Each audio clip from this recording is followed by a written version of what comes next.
Saya bila orang fitnah, kita sebut minta maaf. Dia tak nak maafkan kita. Saya bawa ke mahkamah. Dan kita bawa ke mahkamah, belum bicara. Dia dah datang nak minta maaf. Itulah dia 5 peringatan yang juga.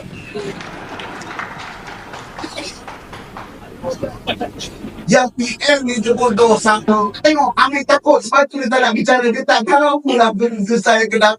Apalah dia bodoh. Yang kawan-kawan kita ni. Kita nak lari dari ketuaan. Tapi nak buat tak ada apa nak tikam saya di situ. Saudara, sebut fitnah ni. Saya nak cerita sikit. Saya difitnah kalau yang nak lompat mati ni. Sejak exam Memang Makno. Keluar daripada parti keadilan. Tahu? Tahun 2007. 2007 exam keluar parti. Saya lah dalam list teratas yang tak nak keluar parti. Aduh, tembak cerita Amir tak apa lagi. Amir tak apa lagi. 2007. Ni dah hampir 2027 dah. Sampai exam buat parti dia keluar parti dia sendiri. Saya kekal bersama dengan parti keadilan lain.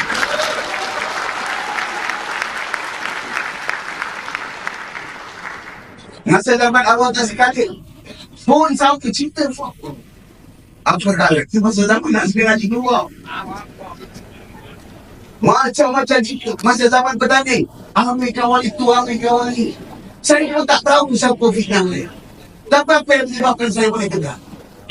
Kita boleh move on, lupakan semua ni. Mungkin dia tersilap, tak apalah. Mungkin dia perlu bagi peluang nak minta maaf. Kita maju ke depan dan terus. Alhamdulillah, ini menyebabkan saya kekal istiqamah dengan keadilan tanpa bersedia.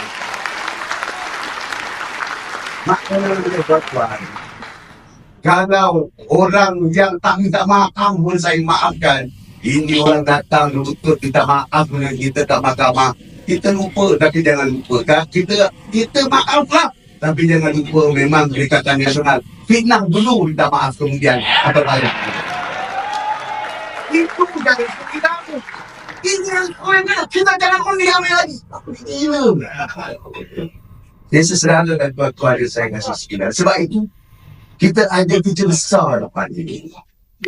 Kita ada landasan besar yang perlu kita laksanakan. Kalau kita tengok fitnah yang melanda kepada presiden ni, apa lebih buruk daripada apa yang ada di dunia ni, saya rasa di Malaysia. Dalam sejarah politik Malaysia, saya rasa Datuk Seri Anwar Ibrahim paling banyaklah kali fitnah. Kiri kanan depan belakang. Ada yang meracau. Ada yang meracau macam seorang tu. Tarik